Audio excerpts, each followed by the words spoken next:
వాళ్ళు నోళ్ళు మూసారంటే మీకు ఇంకా ప్రమాదం అన్నాడు. ఏంటంట అంటే, ఇదిగో ఈ రాళ్ళు ఉన్నాయి చూసారా, ఈ శిలలు అవి వేస్తాయి కేకలు అన్నాడు. వాళ్ళు ప్రాణం ఉన్న మనుషులు ప్రాణము లేని శిలలేస్తాయి కేకలు. ఎందుకంటే నేను తలుచుకుంటే శిలలకు కూడా ప్రాణం ఇవ్వగలను, గాడిదకు నోరివ్వగలను, నిర్జీవమైన ఒక బండ శిలకు ప్రాణాన్ని ఇవ్వగలను.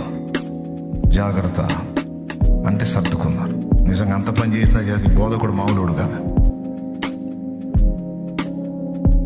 ఓర్వలేని మైండ్. దానియేలు ఎదుగుదల చూసి ఓర్వలేక ఇతనిని ఎలాగూ నాశనము చేయుదుమా అని పథకం రచన చేసి ఒక పథకం ప్రకారం ఆయన బుక్ చేశారు.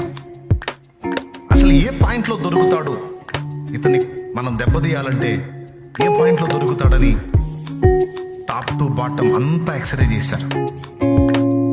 రాజ్య వ్యవహారాల్లో నమ్మకంగా ఉన్నాడు, డబ్బు విషయంలో నమ్మకంగా ఉన్నాడు, టైం టు టైం తనకు అప్పచెప్పిన బాధ్యత నెరవేర్చే విషయంలో నమ్మకంగా ఉన్నాడు, పర్సనల్ లైఫ్ విషయంలో నమ్మకంగా ఉన్నాడు, అన్ని విషయాల్లో నమ్మకంగా ఉన్నాడు. వీటన్నిటితో పాటు తన దేవుని యందు భయభక్తులు నిలుపుటలో కూడా నమ్మకంగా ఉన్నాడు.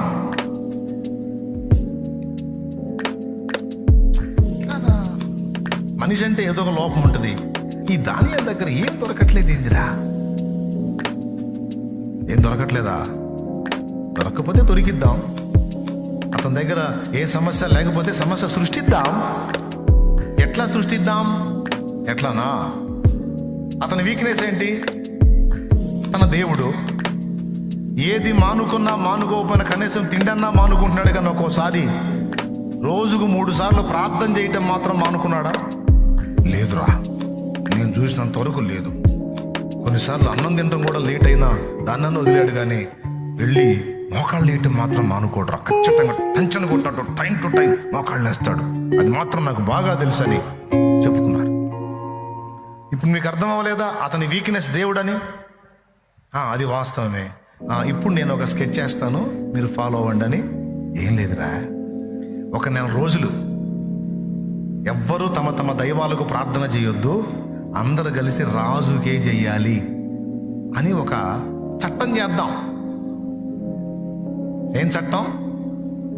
రాజుకు ప్రార్థన చేయాలి తప్ప ఎవరు కూడా దేవునికి ప్రార్థన చేయకూడదు. అయినా చట్టం చేసేది నువ్వా నేనా? రాజు కదా అంటే రాజును ఒప్పిద్దామో. ఎట్లా? రండిరా నా వెంట. ఏం లేదు, పోయి కాసేపు వాడిని పొగిడి కాసేపు వాడిని ఆకాశానికి ఎత్తి, మహారాజా మీ పరిపాలనలో ప్రజలు ఎంత అద్భుతంగా ఉన్నారో, మన రాజ్యం 3 పువ్వులు 6 కాయల విలసిల్లుతుంది. కాబట్టి ఇంత అద్భుతంగా పరిపాలన చేస్తున్న మీరు మాకు కనబడుతున్న ప్రత్యక్ష దైవం. కాబట్టి ఒక 30 దినాలు మిమ్మల్ని సేవించనియండి మహాప్రభు. 30 రోజులు తమర్ని ఆరాధించనియండి. పొగిడితే ఎవడైనా ఎక్కుతాడుగా మునగ చెట్టు. ముఖ్యంగా రాజులు బాగా ఎక్కుతారు, రెడీగా ఉంటారు. వాళ్ళకి పొగడతలంటే మహాతీపి. బాగా పొగిడి ప్రశ్న అడిగేటప్పటికి 4 రోజులు మీరు నన్ను సేవించటం ఏంటి అంటే, రాజ్యములో ఏ పౌరుడు కూడా 30 దినముల పాటు వాడు ఏది అడిగినా, ఏది మొక్కినా, ఏది చేసినా, ఏ భజన అయినా, ఏ ప్రార్థన అయినా నీకే చెయ్యాలి, ఇంకెవ్వరికి చెయ్యకూడదు. మేమందరం అయితే అలా ఫిక్స్ అయిపోయాం. లోకం కూడా, మిగిలిన మన రాజ్యం అంతా కూడా ఒప్పుకుంది, దానికి అడిగే వచ్చాం. మీరు అని శాసనం చేస్తే ఒక్క 4 రోజులు తమర్ని సేవించుకోనియండి, లేకపోతే మా బ్రతుకు మాకొద్దు. అంత త్యాగం అవసరం లేదు, 4 రోజులేగా కానివ్వండి. చట్టం చేశారు. చట్టం ఏం చేశారు? చట్టం చేశారు. చట్టం 4 రోజులు. చట్నీ కాదు, చట్టం చేశారు. చట్టం చట్నీ చేశారు అనుకున్నారు. ముద్ర వేశారు. చట్టం చేసి ముద్ర వేసి అమలు ఫలానా రోజుల నుంచి అని. ఇట్టి శాసనము చేయబడినన్న సంగతి దానియేలు కూడా వినబడింది. దానియేలు ఈ విషయాన్ని విని కూడా వెనకడుగు వేయలే. దానియేలు మామూలుడు అయింది. మీరు ఒక విషయం గుర్తుపెట్టుకోవాలా, నేను ఒక్క వచనం నీకు చెప్తా, దాన్ని బట్టి దానియేలు లైఫ్, దానియేలు మాటలు మీరు ధ్యానించడానికి ట్రై చేయండి. యెహెజ్కేలు గ్రంథము 28వ అధ్యాయంలో సాతానును గురించి దేవుడు మాట్లాడేటప్పుడు, నీవు దానియేలు కంటే జ్ఞానవంతుడవు, నీకు మరుగైనది ఏది లేదన్నాడు. దానియేలు కంటే జ్ఞానవంతుడవు, నీకు మరుగైనది ఏది లేదన్నాడు. ఎవరిని గూర్చి? సాతానును గూర్చి. అంటే దానియేలు జ్ఞానవంతుడా? అంటే ఎవరికి లేని జ్ఞానం దానియేలుకు ఉంది, ఎవరికి తెలియని సంగతులు దానియేలుకు తెలుసని దేవుడే చెప్తున్నాడు. కాబట్టి దానియేలు ప్రవర్తన కానీ, దానియేలు మాట్లాడిన విషయాలు కానీ ధ్యానించాలి. ఎందుకంటే అందులో మనకు తెలియని చాలా సంగతులు దానియేలు చెప్పాడు. తెలివిగల వాళ్ళకి, చురుకైన వాళ్ళకి ఇప్పుడు నేను చెప్పిన మొక్క అర్థమైంది, చురుకు తక్కువ వాళ్ళకి అర్థం కాదు. సరే, పాయింట్ పక్కకు పెడదాం. అది దానియేలుకు తెలియదా ఆ శాసనం ఎవరి కోసం చేశారో? స్కెచ్ ఆయన కోసమే గీయబడిందని దానియేలుకు అర్థమైంది. అర్థమేరే, మీరు చట్టాలు చేసినా, చట్నీలు చేసినా, చపాతీలు చేసినా నేను ప్రార్థన మానుకోనరా, నన్ను బుక్ చేయడానికేగా. ఈరోజు కూడా కొంతమంది జ్ఞానులు వాళ్ళ కృత్రిమపు బుద్ధిని బయలుపెడుతున్నారు. కొన్ని పనులు చేసి, ఆహా అలా ఇరికించాం, ఆహా ఇలా ఇరికించాం, ఆహా అది సాధించాం, ఆహా ఇది సాధించాం అని కొంతమంది జ్ఞానులు వారి కృత్రిమ విషయాల గురించి మాట్లాడుకుంటున్నారు. నేను చెబుతున్నాను, జ్ఞానులను వారి కృత్రిమములు ఆయన పట్టుకొనుందని ఉంది లేఖనంలో. ఇంకొక మాట ఉంది, ఈ లోక జ్ఞానమును దేవుడు వెర్రితనముగా చేసి ఉన్నాడని. ప్రియులారా,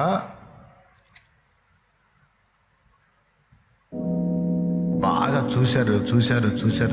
ఈయన మాత్రం రోజు ప్రార్థన చేస్తానే ఉన్నాడు. రాజు శాసనం యొక్క బలం ఏంటో వాళ్ళకి తెలుసు, శత్రువులకి, ఆ దయ్యం పట్టిన వాళ్ళకి. రాజు ఆజ్ఞ యొక్క బలం ఏంటో వాళ్ళకి తెలుసు, రాజు శాసనం యొక్క బలం ఏంటో వాళ్ళకి తెలుసు. కానీ తన దేవుని బలం ఏంటో దానియేలుకు తెలుసు.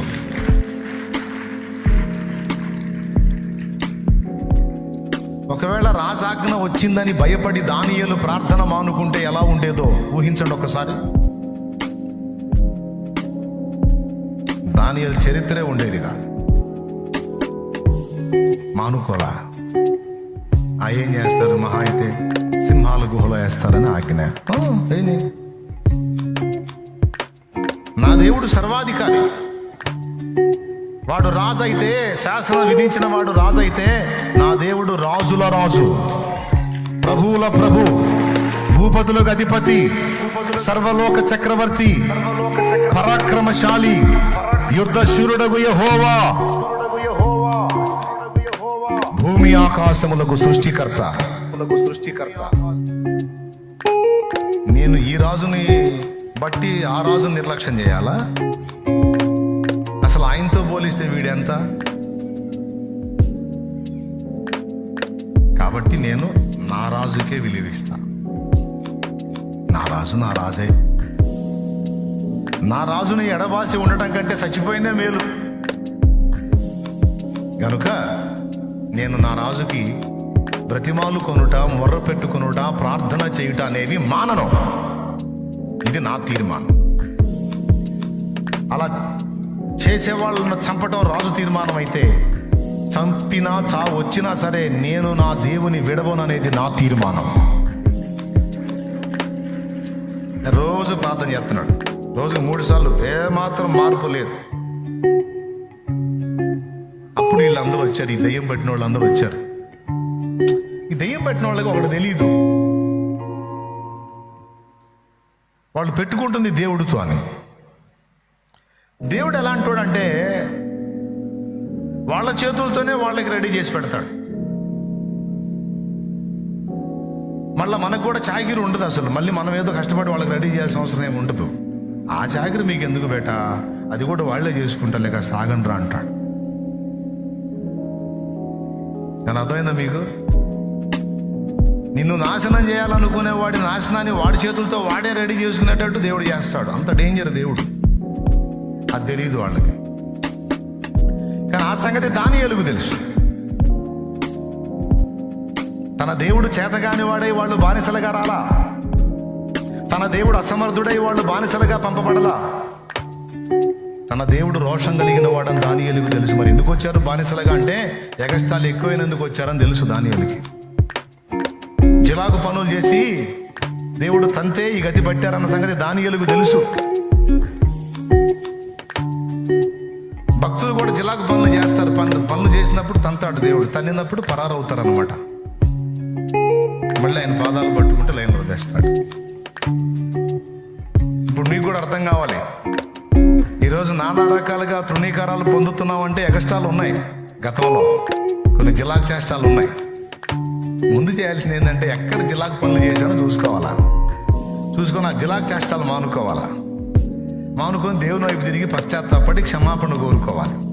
కోరుకున్నప్పుడు తిరిగి యథాస్థితిలో నిన్ను అంతకంటే ఉన్నతంగా నిలబెడతాడు ఆయన. ఏమయ్య అర్థమై కొడుతున్నారా? అయ్యా అర్థమై కొట్టండి, చప్పట్లు, ఇబ్బంది ఏం లేదు.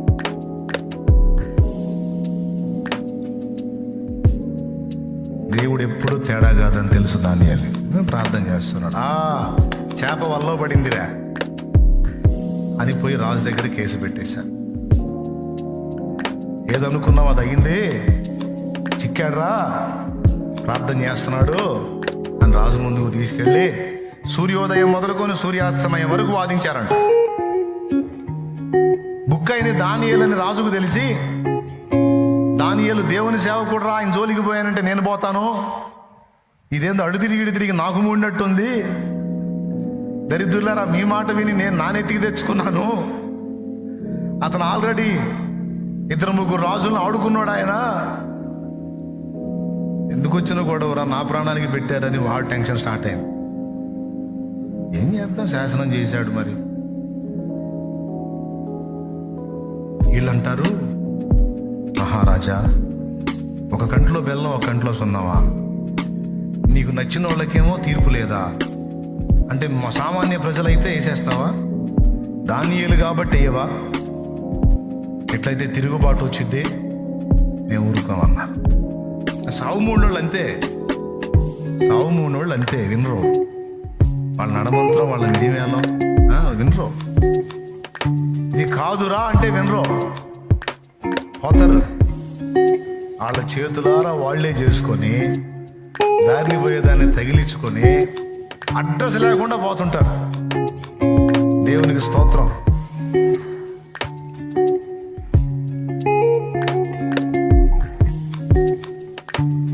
సరే తీసుకొచ్చి దానియేలుని సింహాల గుహలో వేసేయండి అన్నాడు. పట్టుకొచ్చారు. దానియేలు వెళ్తున్నప్పుడు రాజు ఒక మాట అన్నాడు. అన్యరాజు అన్నాడు. చూడండి 6వ అధ్యాయం 16వ వచనం చదువు నాన్న. అంతట రాజు ఆజ్ఞేయగా ఒంట్రౌతులు దానియేలును పట్టుకుని పోయి సింహాల గుహలో పడద్రోయగా రాజు, నీవు అనుదినము తప్పక సేవించుతున్న నీ దేవుడే నిన్ను రక్షించునని దానియేలుతో చెప్పాను. అబ్బా, చూడండి దేవుడు ఎవరి నోట్లోంచి ఏ మాట పలికిస్తున్నాడో. కొన్నిసార్లు మనమేమో విశ్వాసులం, అవిశ్వాసుల నోట్లోంచి దేవుడు మనతో మాట్లాడుతుంటాడు. అసలు మీకు ఒక విషయం చెప్పాలి. ఈరోజు రాష్ట్రంలో విశ్వాసులమని మన పేరుకే కానీ,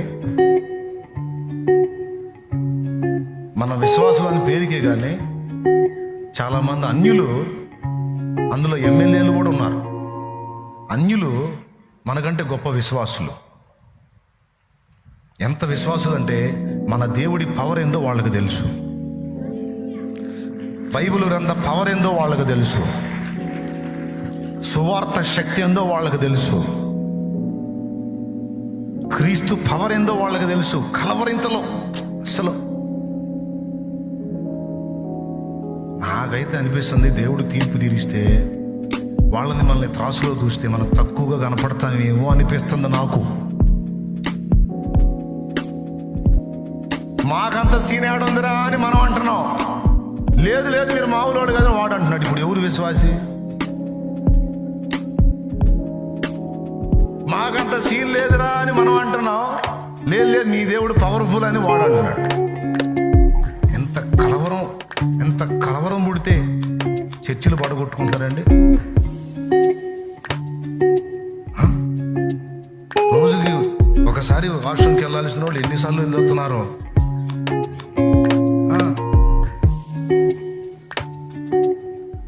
టాబ్లెట్లు వేసుకున్నారో లేదా, మోషన్ టాబ్లెట్లు ఆగినాయో లేవు ఇంతవరకు నాకు అర్థం కాదు. కొన్ని సంవత్సరాలుగా పాపం వాళ్ళని చూస్తూ ఉన్నాను నేను. అదే కలవరింతలో ఉన్నారు. క్రైస్తవ్యం క్రిస్టియానిటీ. అసలు మనమన్నా యేసయ్య స్మరణ కాసేపు ఆగుతాం కానీ వాళ్ళు ఆగట్లా. నాకు తెలిసి దేవుడు తక్కెట్లో పెడితే వాళ్ళు భక్తులు లెక్కలోకి వస్తారేమో అని అనిపిస్తుంది నాకు. యేసయ్య భక్తులు ఎంత విశ్వాసం అసలు వాళ్ళకి.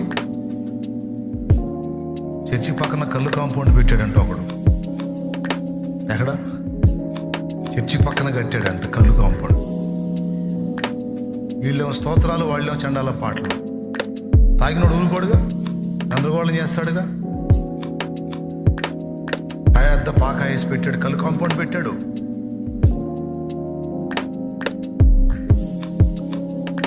వీళ్ళు ప్రార్థన చేస్తున్నారు రోజు, ప్రభువా యేసు నామములో ఇది తొలగిపోవును గాక, యేసు నామములో ఇది లయమైపోవును గాక, యేసు నామములో ఇది కాలిపోవును గాక. హల్లెలూయా అని ప్రార్థన చేస్తున్నారు. ఆ కొట్లో కూర్చొని వింటున్నాడు, రోజు వింటున్నాడు. ఒకరోజు వర్షం పట్టింది, సన్న జల్లు స్టార్ట్ అయ్యి సడన్ గా పిడుగు పడింది. కరెక్ట్గా కళ్ళు కాంపౌండ్ మీదే పడింది. పడి మొత్తం కాలిపోయింది. మొత్తం కాలిపోయి బూడిద మిగిలింది. వాడు పోయి కేసు పెట్టాడు. ఎవరి మీద పెట్టాడంటే చర్చి వాళ్ళ మీద పెట్టాడు. ఇద్దరు జడ్జి ముందుకు వెళ్ళారు. వీళ్ళంటారు మా మీద పెట్టాడు, మాకేం సంబంధం లేదని వీళ్ళంటారు. వాడంటాడు లేదండి, ప్రతిరోజు ప్రార్థన చేశారు వాళ్ళు, ప్రతిరోజు ప్రార్థన చేశారు. వాళ్ళ దేవుడే నా కాంపౌండ్ కళ్ళు కాంపౌండ్ తగలబెట్టాడు. వీళ్ళంటారు మాకంత సీన్ లేదండి అంటారు వీళ్ళు. ఇప్పుడు మీరు చెప్పండి, ఎవడు విశ్వాసి ఎవడో విశ్వాసి? దేవునికి స్తోత్రం కలుగును కాదు. ఇందులో విశ్వాసం ఎవరు అవిశ్వాసం ఎవరు? అట్లాగే ఈరోజు అన్ని జనుల్లో వాళ్ళ దగ్గర ఉన్న విశ్వాసాన్ని చూస్తుంటే నాకు రాబోతున్న రోజుల్లో భారతదేశంలో బలమైన ఉద్యమం రాబోతుందని అర్థమవుతుంది నాకు. చప్పట్లు కొడుతున్నారు. మన విశ్వాసాన్ని బట్టి కాదు.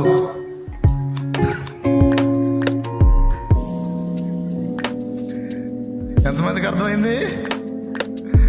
వాళ్ళ కలవరింత చూసి, వాళ్ళ గందరగోళం చూసి, వాళ్ళ ఆందోళన చూసి నాకు అర్థమైంది, అమ్మ అన్ని జనుల్లో ఇంత గొప్ప విశ్వాసం, శతాధిపతిని మించిపోయారు వీళ్ళు. కాబట్టి వామో బలమైన ఉద్యమం రాబోతుంది, ఇక అనుమానమే లేదని నేను ఫిక్స్ అయిపోయా. అందుకే నా దేవుని కృతజ్ఞతలు చెల్లిస్తున్నా. అబ్బా బండ నుంచి జలాలు వస్తాయంటే ఇదేనా ప్రభువా? వాళ్ళకి ఎంత యేసయ్య మీద, క్రైస్తవ్యం మీద ఎంత నమ్మకం అంటే వాళ్ళు సేవిస్తున్న వాటి మీద కూడా వాళ్ళకి అంత విశ్వాసం లేదు. అవన్నీ బుష్ అని వాళ్ళు ఫిక్స్ అయిపోయారు. నిజమండి, అందులో పసు ఉంటే వాళ్ళు ఫైట్ చేసుకుంటారు. ఇప్పుడు మన దేవుడి మీద వాళ్ళ దేవుళ్ళు ఫైట్ చేస్తారు కదా, వాళ్ళకి అంత సీన్ లేదు, ఇతను పవర్ఫుల్, ఇతను వాళ్ళు ఎదుర్కోలేరు, మనమే ఏదైనా తిప్పలు పడి అడ్డుకుందాం అని ఏదో పాపం తిప్పలు పడుతున్నారు. అంటే ఎంత పవర్ఫుల్ యేసు ప్రభు అనేది వాళ్ళకి అర్థమైందో చూడండి. వాళ్ళ బెదురు, వాళ్ళ భయం, వాళ్ళ ఆందోళన, వాళ్ళ కలవరం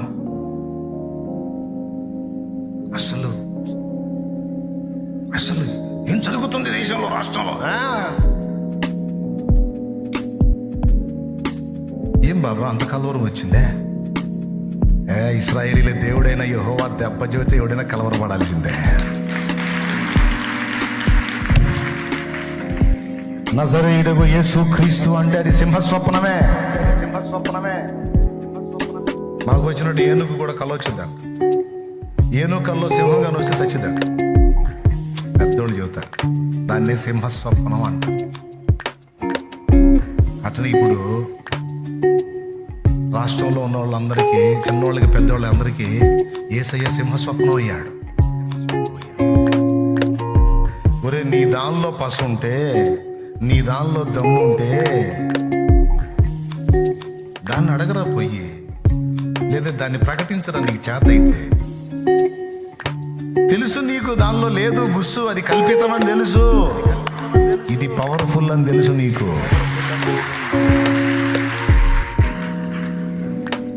అది కహాని అని తెలుసు, ఇది వాస్తవం అని తెలుసు.